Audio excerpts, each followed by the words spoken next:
Welcome back to the Think Global podcast. This is episode 47, and we are all about travel, sports, business with an international flavor.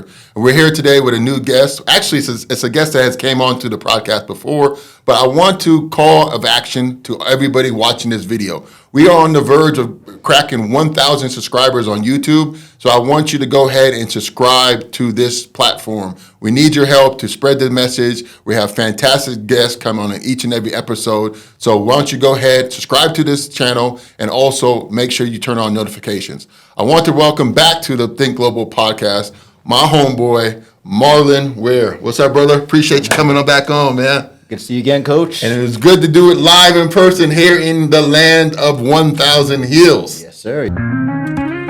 Think global, that's our call. Azomco leading, standing tall. Made in Rwanda, big ballers play. Getting it in, paving the way. Yes, sir. Here we are. How you been feeling, man? Feeling really good, man. 2026 has started off with the bang. The snowball is building, as we go down this hill in the land of 1,000 hills.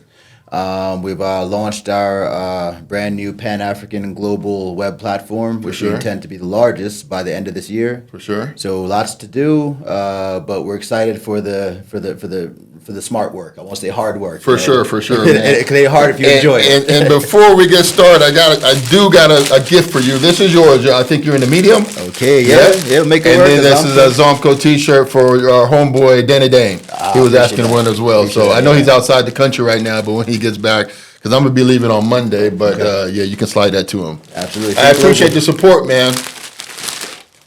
Think global. Yes, sir. So you already know what time it is, man. We got a segment on the podcast called The World Call. And that's when we give our guests 10 seconds to name off some of the countries that you visited. Right. Yes. So right now we're going to put Marlon on the World Call. Ready, go. Rwanda, Tanzania, Egypt, Kenya, South Africa, Uganda. Come on, man. You're missing Dubai. You're missing the U.S. Well, I'm starting with Africa got 10 first. seconds. Africa. Go. Okay, that's Africa. Okay, now I'm jump outside of Africa. Then, of course, U.S., Jamaica is where I was born. Canada, UAE, Bahrain, Qatar. Yep. All right. Well, all right. 10 seconds is up, man. It's not easy now. Believe me, I've done it myself. I'm like, sweating bullets. When I did mine, I missed all of the Middle East. I missed all of the Middle East was missed. And some other countries, man. So that's what's up, man. We're here in Rwanda. You want to just talk about your journey back to Kigali, and how did that go for you, and your expectations and what you found like life was like on the ground. Oh boy, well, that's a loaded one, Coach. Yeah. Pretty much how'd I get here? Yeah. How did you get here? We'll try to shorten it right up. Yeah. So originally I was born in Jamaica in the Caribbean, West Indies, and I grew up in the States, between New York and Delaware. Yeah. And after art school, I went to art school in the States for photography. After that, just kind of feeling a bit like it's time. Like there's something more for me out there. For sure. And I heard about the UAE, which is the first time I had heard about that. It was about 2006, 2007. And I went there with a friend of mine that's quite connected in the creative field, and she knew the right people in that country, let's say. So she brought me with her to kind of be her assistant on that project. Just definitely life-changing, life-altering, life-enhancing journey that was. I would say 2006 in Dubai, that's like prime time, right? That was when it was really, really going for it, Dubai was. Yeah, a lot of development, a lot of construction. Absolutely. At any given point, they said over 80% of the world's cranes were in Dubai. Exactly. That was at that time. Because I remember, fast forward a couple of years later, they had the economic recession, the global, and then there was a mass exodus. Exactly. I heard people was like, by the airport, there was a long line of cars, and people just like brought up to the airport and just left the cars and went on the flight and left. Sorry, Coach. Not just any cars. Like we're talking like Lamborghinis, Ferraris, like you name it, just sitting outside. abandoned because of that. Well, it was quite fiscally irresponsible, to be honest, for of the country anyway. Yeah. And maybe some might even argue predatory. Yeah. Whereas, like, you're loaning someone a heap of money only based on their current salary. Yeah. Not based on your track record or history of managing money. Yeah. It's like, can I have $1 million? Yeah. What do you do? Where are you from? Sure, here you go. It's like, huh? Yeah, for sure. Yeah. So all those loans weren't sustainable, and obviously, like when they came knocking to collect, nobody could pay, and they didn't want to go to jail in the Middle East, so they ran away. Yeah, a lot of people lost their jobs as well. As well. Yeah, it was a tough time, but I figured at that time, I really that was one of those watershed moments when I looked at my situation and said, I was working for myself at the time, doing a media company for golf in particular, golf and leisure lifestyle. And I said, if I can sustain this storm, I can make it through anything. And I said, I'm not a rear view mirror type person. I don't have a rear view mirror. And they say airplanes don't have rear view mirrors either, right? You're flying forward. You don't fly backwards. So I look at my journey as I'm flying now. I already crawled. I did the running stage. Now we're flying. So I'm just full steam ahead. Anything that's out there, made, whatever, I can handle it, because I got faith in myself, my abilities, and what I've been through, so my empirical experience as well. For sure. So, so when did you come to Rwanda? Was it 2023? Yeah, so Rwanda, that was a first country, African country? I went to Egypt back when I first went to UAE, so that was kind of part of the same trip before I actually moved to UAE fully. And people say Black Africa. So as I was in Egypt, it kind of still felt like the Middle East a bit. Yeah, for sure. Everybody speaks Arabic. Arab culture than it is African culture. Very much. But amazing. Love the pyramids. But then years later, now I'm living in Dubai, and just a lot of my friend group was from the continent. So Kenya, Uganda, South Africa, Nigeria, you name it. But I didn't meet anyone from Rwanda. Actually, the only thing I knew about Rwanda at that point was who the president was and Hotel Rwanda. And of course, the situation that happened here in 1994. So I started coming to Kenya because a friend of mine lives in Kenya. He was in UAE, and he said, "Man, you're always talking about Africa. You talk about Africa more than anybody I ever met." That was before, right? Before, exactly. And he's like, "And you only been to Egypt, man. You got to go to Black Africa." And I'm like, "Okay, fine." He's like, "Tell you what, I'll invite you to my place in Kenya. I'm actually going home for a visit, what have you." So I went with him. And so I got the full-on experience, not tourism experience, nothing, the full-on experience. Was that Nairobi? Nairobi, Westlands, Eastlands, et cetera. It was up and down there, Lavington, Karen. Just beautiful, And, like, I started seeing for the first time, like really recognition, even in people's eyes, like, you could be my uncle. Yo. I think I know you.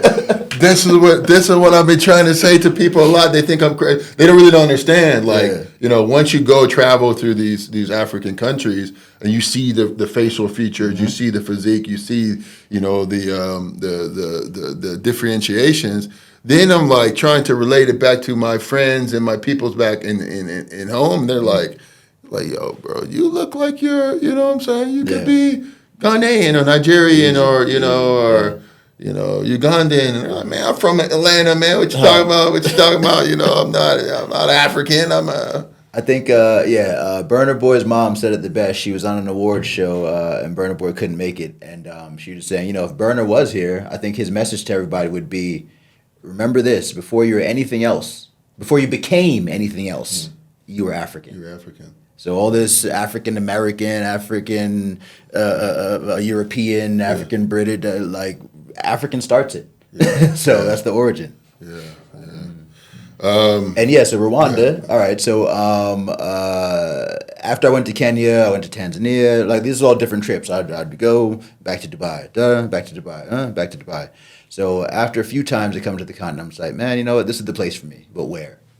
And there's an episode in Kenya, whereas some authority asked us for extra money to do his job. And apparently that's just how it is. Yeah. And my friend said, yeah, this is every day. Yeah. And I'm like, I don't really want to deal with that every day. I think every day. Yeah, you know what I mean? I think my morality and principles would cause me to have an issue. Yeah. So Eventually, yeah, eventually, So I told him like how I felt, and I think about a week passed by, and he's like, I'm in this place right now called Rwanda. I'm like, yeah, I know Rwanda. I've seen that movie. Like I said. Yeah. So he's like, yeah, it's a bit chill here, man. I think you'll like it. And he's like an action guy. He's like, but it's kind of boring. Yeah. And I'm like, you know what? Sign me up. Yeah. So I started looking into it more and more, and this is like 2019 late, and then we all know what happened 2020. Right, so COVID hit, and then roughly February, March, time's going on, and like I said, I was in the golf industry, so golf, leisure, lifestyle. People don't need to play golf. Yeah. It's not a what we call it, essential Essential workers. You know what I mean? Like, Far from it, man. sir, here's your golf club. Yeah. Like, we don't need you to do that. Yeah. Stay home. Yeah. Shelter in place. Yeah. Yeah, so pretty much my work dried up. Yeah. And I'm like, well, what am I going to do? And like people don't know what's going on. So we didn't know like, oh, this is going to be 2 months, 3 months, 5 months, whatever. So for me, it was just kind of like, you know what? Every time something like this happens in my life, it's just that sign. They're like, show me a sign. All right, here you go.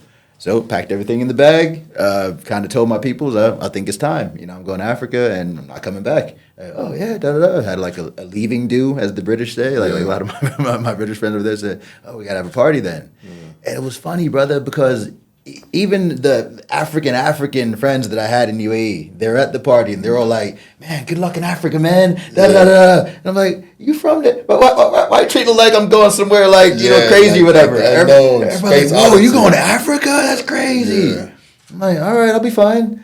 It's almost like, especially continental Africans, they had this feeling of, we escaped. Why would you want to go back to what we escaped from? And here we are in UAE making money. Yeah. And to me, I'm like, I've been here for over a decade, and I'm not happy. Yeah. So money is not the end all for me, and that didn't make me happy. So I'm just like, like my peace of mind has still not been found. So, I really feel like that's the place for me because, like I said, I'm seeing family.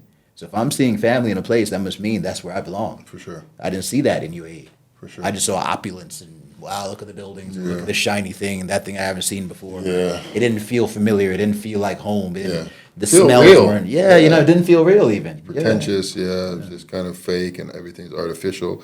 You know what's interesting? Because I've been in Qatar now for, 11, 12 years? And I've seen, this change where we first got there. As you know, Qatar, just like the UAE, most of the Gulf countries, they rely heavily on imported labor. Oh, yeah. Yeah, to do the constructions, to do the services, to do the retails, to do all of that. When we first got there, it was very heavy with like Filipino nationalities doing a lot of the, your retail services, restaurants and everything like that, But now, in the last 2 years, there has been a large influx of African workers coming in. And even now, like, I feel more happy in Qatar than I did a couple of years ago, because now when you go to the cafe, the coffee shop, the store, the grocery, like, what's up, brother? Where you from? I'm from Kenya, from Uganda, from Gambia, and again, it's not easy to find people from Rwanda, but I have, and it's just like, it makes those connections a lot more real and sincere. And it's just, like I said, it's just, for me, it's exciting because in a way it kind of shows that, because why would they do that, right? For me, I was trying to analyze this thing, and I said, well, maybe, and not to be like stereotypical or anything, but one of the other nationalities, like from the East Asia, India, or the Pakistanis, it seems, and this is just my opinion, I just want to be fair and honest. Disclaimer. Yeah. Maybe they would have, like, on paper, right? They might have more qualifications, higher education level.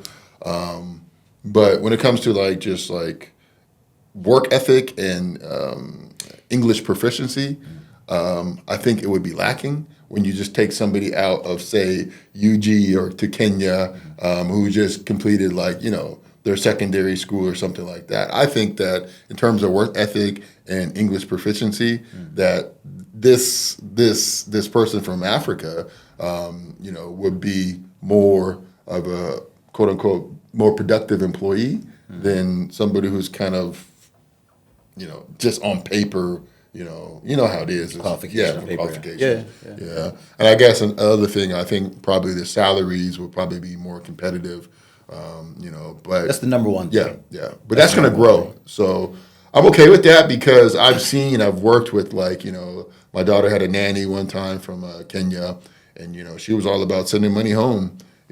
And so I was like, well, this is good because the more of them that come over there, the more of them send money back, right. the more development's going to be happening in their countries. So I think it's a win-win. That's a great way to think about travel for improvement. Let's say self-improvement, conditional improvement, etc. And as a Pan-African, I would just always lean on the send money back, and don't get so comfortable, because those situations are always temporary. Yeah, exactly. Even if you're making 100 times the amount that you would ever make back home, it could be gone in a second. Yeah. You have no rights in those places.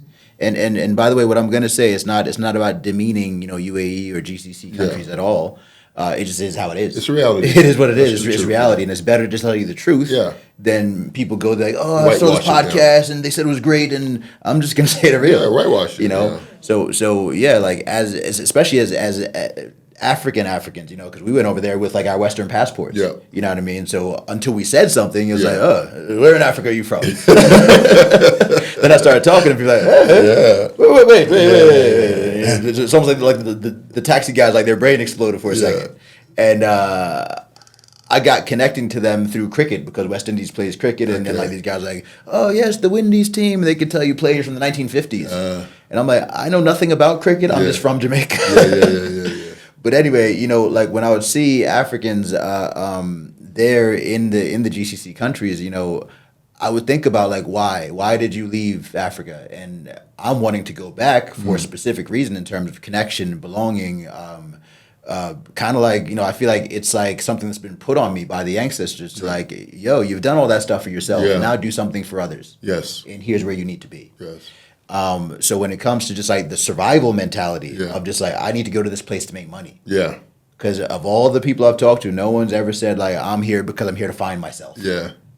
Right. No one goes to Dubai to find themselves. And you know what else? Like even the people who immigrate to Europe or to Canada, it's really, in my opinion, it's really about a passport. Because there's economic opportunities as well. But what I find, like, people not, like, say, for example, there's a large Somalian community in Sweden and in Norway. Like, do you really want to go from Somalia to live in, freezing temperatures and stuff like that? And it's a completely different culture. It's completely different everything. I don't really think that they're happy. I think maybe that is a pathway into, because, like, one thing that we can never really understand is how hard it is for someone who might have, a passport from Mozambique or from Uganda to travel around the world. We're quite privileged in that regard. So, and then even if you do go to like you just mentioned, if you do go to seek economic opportunities, say in the Gulf, right? You could be the same exact person, right? Same exact person with one passport and another passport. You're talking about 10 times the difference in salary, So I think that is really the crux of the things, because I don't think people want to go say, I want to go live in Canada, It's access. Yeah. It's access, again, it is what it is at this point. However, I think if we're cognizant of these things that,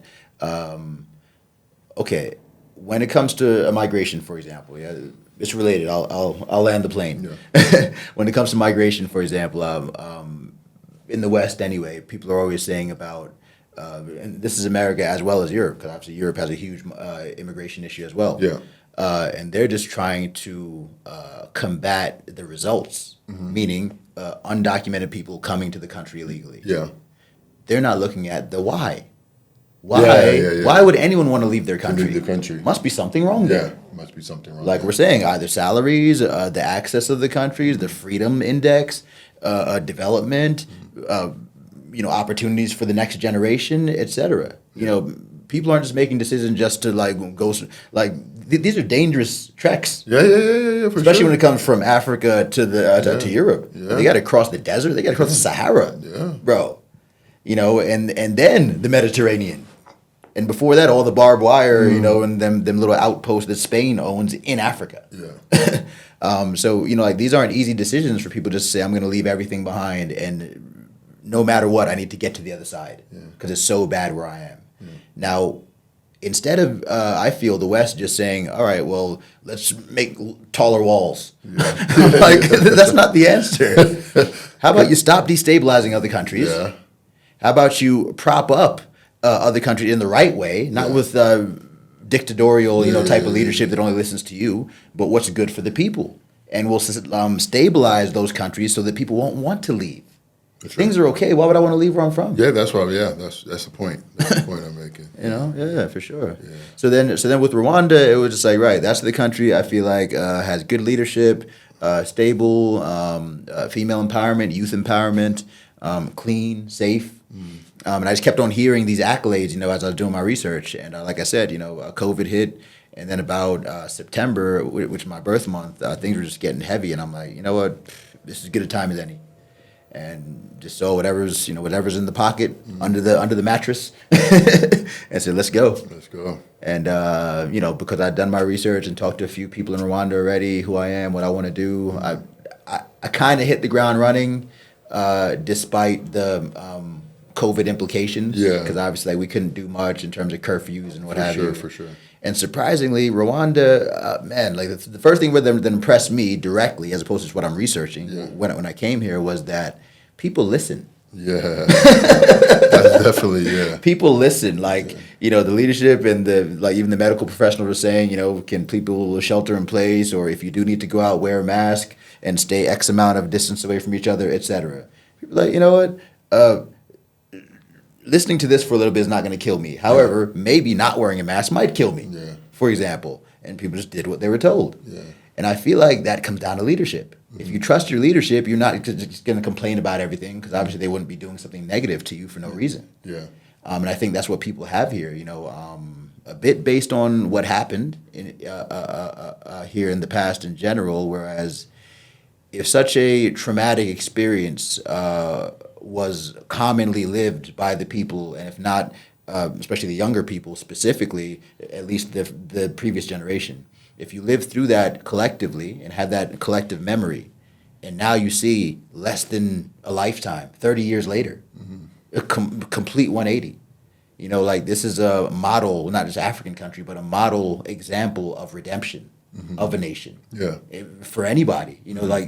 Rwanda's story should be studied in every university in the world. For sure. I truly believe so. Yeah. And our president, Kagame, I'm not just saying this because Rwanda, President Kagame's leadership should be studied in MBA schools, where people go for business degrees and leadership skills, etc. Because the way this gentleman has guided this country is exemplary.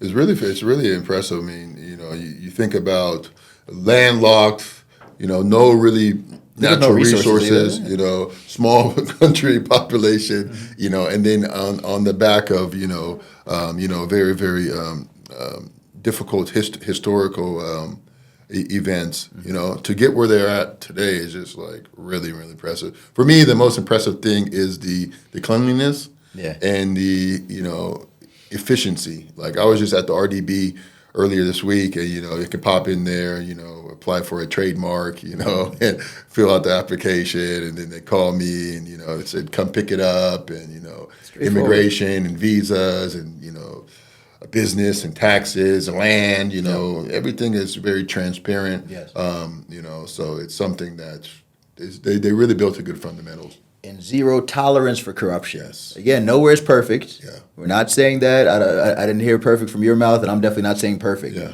But at least the systems are being set up, and strong institutions are put in place for a good outcome. For sure. So that when you go, for example, like you said, to RDB, Rwanda Development Board, you're not going to have to pay someone extra money on the side to do their job, to fast track you or something like that. Yeah. And if anyone does ask that, there's a hotline to call, whereas you can report that that kind of behavior because it's illegal. Yeah. Yeah. So I really appreciate that the leadership really sees okay, what has been problematic, not just in our country, but in several other African, let's keep it in the African context, African countries. And corruption is a huge issue. It's huge. Of why things don't advance in many countries. Yeah. It's definitely not money. Africa is not poor. No. Africa is one of probably the wealthiest place on earth. Yeah. You know, in terms of the resources that we control, but for the most part, leadership hasn't been fair to us. And when we have had great leadership, to be honest, like for the likes of like Patrice Lumumba and Thomas Sankara and more, they've been eliminated. So like I say, like this situation here, and I tell Rwandans all the time, especially young Rwandans that I come across, that you guys really have it great. Yeah. You guys really have it great, and you have to like thank your lucky stars, but not only be passively grateful, be actively grateful. And what I mean by that is, we're all mortal. No one's going to be here forever. For sure. So you have to look at your leadership and say, they're setting us up for success. So let's study their moves. Let's study how to do it, like how they are doing it. Ask questions. Go to the big meetings and forums, because even President Kagame and his team, they're very accessible. Yeah. They have these events all the time. People can go, and whoever you are, as long as you sign up, you ask a question, you get the answer. Yeah. He doesn't try to run around the question and not to how can young people access more services? Yeah. Oh, well, what do you need to do? Actually, the Minister of Youth is here. Yeah. They'll answer it directly for you. Yeah. And they have to give a straight answer to this young person. For sure. No matter who they are. Accountability, transparency. Yeah. Which is what it should be. The government's there for the people, For sure. not the other way around. For sure, 100%. So you've been playing your part, brother. I see you out there. You've created some a marketing empire platform. You want to talk about, I don't know, is there Rwandaful? Yeah. And then you also have a spin-off called Bara marketing platform. So why don't we just stick with the WhatsApp platform for now, and then we can maybe even encourage some people to join it to get some more information. Absolutely. So media is something that I've been doing for a while now. In Dubai, that's really what got me into many doors. And I realized, well, it's a famous quote even, he who controls the media controls the narrative. Yeah. And I feel like narrative is a big part of, again, the African contemporary issue. Yeah. We're not telling our story. Yeah. And if we are, it's being told quietly. Right? Hush, hush. Yeah. Or in circles around the Don't campfire. speak too loud about this, though. Somebody might actually listen. When, we know how powerful storytelling is. Yeah. Whereas we've seen fortunes being made in the West just off people, how good someone can speak. Yeah. They're not doing anything physical or whatever. This is Oprah. Yeah. She's not she had everything against her. She was overweight. She wasn't the classic beauty standard of America. She kind of talked a bit louder than what people are used to. Yeah. Especially at that time, she had the big hair, the big, early '90s Oprah. Oprah, you know what I mean? Not today's Oprah. Yeah, different. And she was confronting these topics that didn't really get touched by mainstream before. So just someone that can speak well and is charismatic was able to bring herself to the forefront of success by anybody's standards, not just by Black American standards, by any standards, to become a billionaire. So I looked at that and I said, right, okay, media is the way forward. So I got as good as I can with that, understood how to speak to people and how to get the most out of any situation, not necessarily like an interview, but even a casual situation. For example, like on the golf course, like I used to do, these guys are in a high stress situation. They don't have time to answer hard hitting questions. Yeah. But let's say Tiger Woods is in town for a tournament. I knew right away some stuff to ask him to get him to let his guard down. Yeah. And even some of these guys would say, like these big stars, whatever they do, be they sports or entertainment or whatever, they'd say man, I've been asked that before. That's a new one. And then they kind of laugh and loosen up and answer that question. Then I hit them with the hard one. Yeah. So media, man, you really are able to engage people. You're able to I really use the word shine a light on certain situations that everyone knows is a problem, but maybe the way that people usually talk about it is in a just like a throw your hands up, oh, what to do? It's so difficult, or like we were saying about corruption earlier. Oh yeah, it's around, but what to do? This is around, but what to do? And I've always been a solutions-minded person. Yeah, I might not always have the solution, but at least I'm thinking about, right, we can complain and complain and complain, but at the end of the day, we're talking in circles. sure. So at least let's suggest something. Yeah. And then poke holes in it. Yeah. If my solution is not good, poke holes in it. I'm not saying it's the solution, Yeah. but it's a solution. Absolutely. Yeah. Yeah, so media gets people to listen to you. Yeah. Is I guess what I'm trying to say. For sure. So the WhatsApp group and the Yes, brother. Yes. Thank you. So with what came out of my now passion for media is we looked at WhatsApp in terms of the way that it is set up to communicate. And if you think about it, with all other social medias, yeah, you can have a handle, you can call yourself whatever you want to. You know, hot chick 25 at whatever. Is that you? And all the stuff you're showing on Instagram and TikTok and the ghost one, Snappy, whatever, you know, is that you? Is that your watch? Is that your car? Is that your whatever? You know what I mean? So I just feel like WhatsApp is a lot more credible because now people can really say like, I'm gonna pull up because you saying you got this, and the other, and WhatsApp, it's your phone number. Hey, what's up? I saw you or whatever. You know, I want to come check that out. So it's kind of like gives more impetus for people to be honest, for people to be like we're saying transparent, for people to be more so their genuine self and communicate in a genuine way. If you're trying to sell something on WhatsApp, offer genuine things as opposed to try to trick people just because you're like, oh, they're never going to find me anyway. Yeah. It's like, this is your phone number. And here in Rwanda, we have what's called RIB, Rwanda Investigation Board. Yeah. So you can take that directly to them, show them all the chat messages and say, and then that's the case. Yeah. You get what I'm saying? So it makes people more professional and just like less bad actors. I'm not saying impossible, but less bad actors. Now, with Rwanda for Rwanda community is what our WhatsApp community is called. It's actually the largest now in Rwanda marketing platform. How many groups you guys have on there? Yeah, we have 25 groups now. Okay. Which is the largest one? The events and community? Our largest group, property actually. Property, then events. Really? Yeah, and then opportunities. Yeah, because everybody wants to know about jobs and you know how to work together. Yeah. But yeah, property. It's really amazing. And for those of your viewers that are watching that are interested in investing in Africa, period. What does any investor want to know? Of course, return on investment, but also stability. You want to invest in a place that's predictable. Yeah. Will it be the same tomorrow like it was yesterday when I put my money here? 5 years, 10 years, yeah. So again, I'm a tout Rwanda on that. Like so far so good. It's been reliable, and you see the investments pouring in. If the NBA wants to invest in a country, not just wants to, is investing in a country, I think your investment in a small plot of land will be safe. Yeah. and this is one of the logic that I had before I purchased the land plot as well, is because I got caught wind of the Qatari government taking a majority stakeholder in the new Bugesera International Airport. So and it was like $1.6 billion.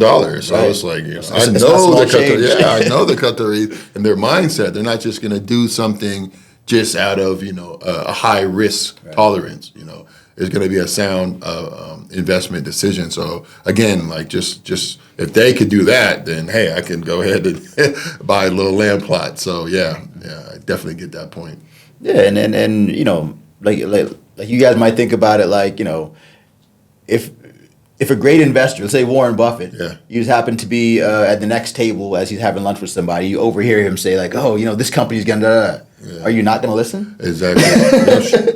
Very valid point. I'd call somebody straight, hey man, put everything on this. Yeah. So, like you're saying, Qatar is here, and not just the airport, also Rwanda Air. Yeah. They're investing in the airline itself, which is a very good airline already, but I see that collaboration going to make Rwanda Air the second best airline within the next 2 years. I really feel that's gonna happen. Obviously, Ethiopian is a far way ahead, and they do a great job.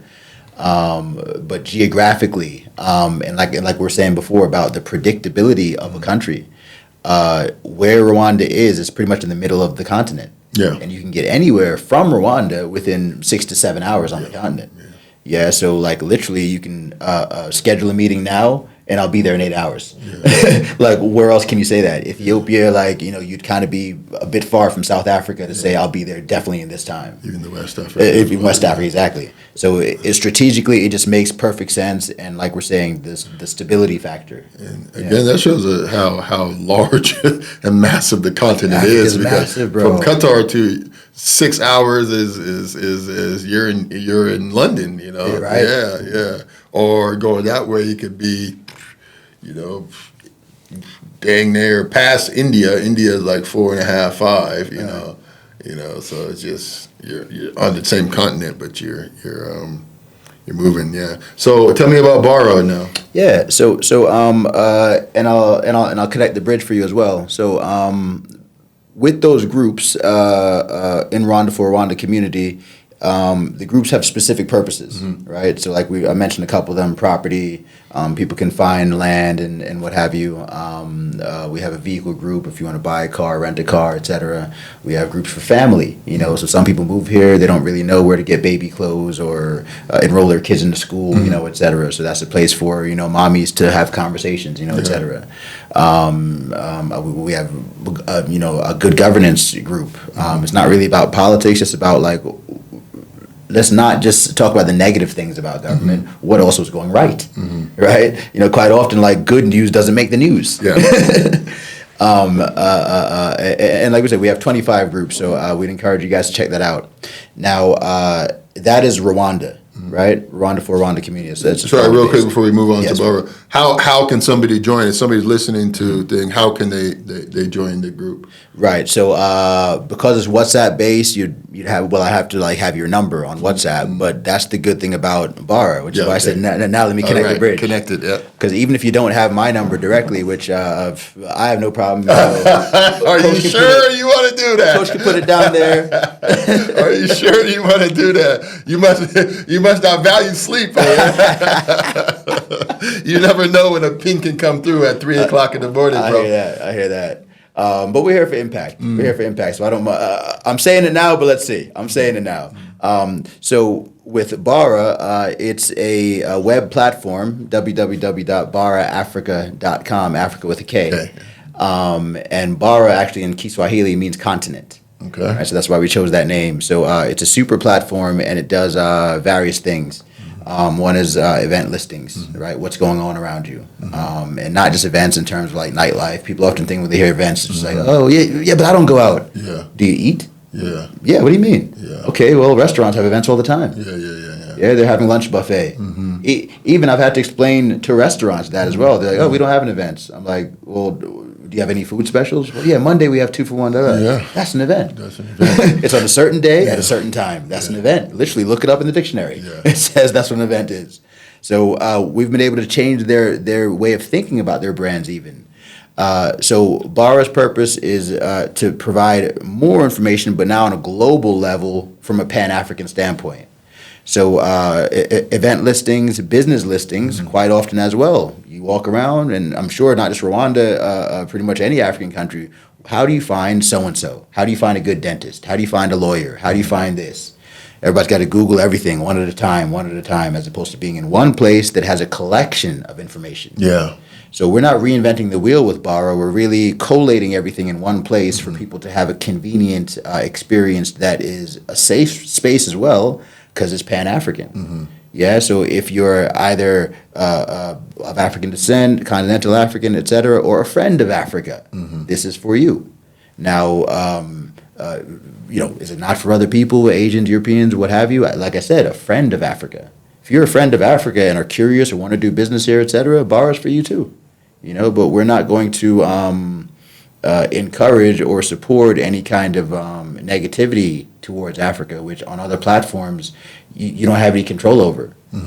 People say these like out of pocket things about Africa or black people in general, and we have no recourse but to go to the comment section. Yeah. Now you do, because in the bylaws of the platform, that's in there specifically, and you will be removed.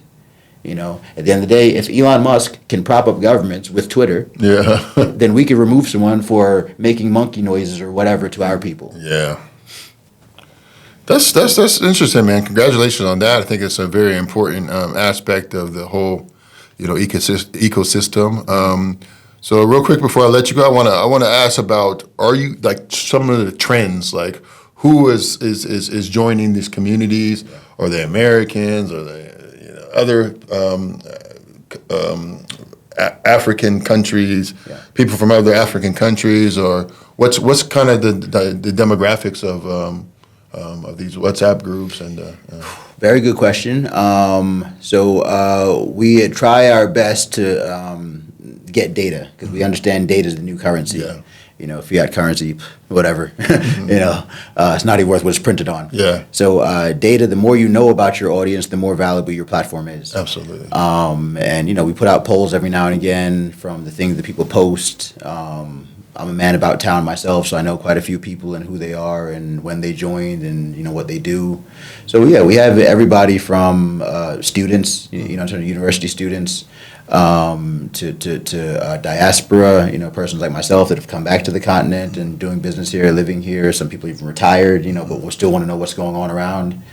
And that's not just Black American, also white American, Europeans, Asians, et cetera. All kinds of people are on there to, again, find out not just what's going on, but what they can do, what they can buy and sell, how much land costs, information pretty much, like I said, data. So it's a good cross-section of people that have joined the platform and they're getting benefit out of it. Bara is so big, that it would take probably like an hour solid of only talking about that to cover everything. But I do want to say this as well about Bara. Our intention is to be the largest Pan-African platform by the end of this year. Mm-hmm. It's a global platform, and the way that we look at global Africa is not just continental Africa. Mm-hmm. And like we're saying, it's bigger than most people even think, just the continent. But you also have the islands around the continent. Mm-hmm. It's not just Madagascar because you can see it. Mm-hmm. There's a lot of other islands dotted around the continent that are Africa. Yeah. So we include those. We also have the Caribbean, which, like a majority Black African countries, such as Jamaica, such as Haiti. So we list those as well. Barbados, Mia Mottley, the prime minister, just got reelected, and a very good friend of Rwanda, and they have a mission here. So that was very encouraging to me as a Caribbean person to see, wow, if Jamaica's not doing it, Barbados cool. Yeah. We list even people groups, Black African Americans, Black African Brazilians, Black African British, and the reason why we're so intentional about these things, again, is not necessarily to exclude anybody, but it's to include us. Mm-hmm. And no platform before, and I think I can stand on that, no platform before has been intentionally deliberate about bridging the gap between global Africa and bringing us together, not just for kumbaya and like hold hands, but economics, tourism, information, sports, healthcare, you name it. All of that is within Bara. It's a super platform because we need super solutions for new Africa. Well said, man. So that's what it is, man. You guys go visit Bara Africa with a K and go check out all the events posting and the service providing that's going on. There's a lot of things happening. We need you guys to be involved. Shout out to my guest, Marlon, the Dandy African, coming on the Think Global podcast for the second time. We're here live in Kigali doing amazing things. Make sure you tap in, subscribe to this YouTube channel, and follow us, Azomco Global, all across the social media platforms. Instagram, we got LinkedIn and TikTok, et cetera, et cetera. This is it for now, but we'll keep this conversation going another time, brother. I appreciate you, man. Appreciate you, sir. That's our call. As I'm going, leading, standing tall, meeting Rwanda, big ballers play.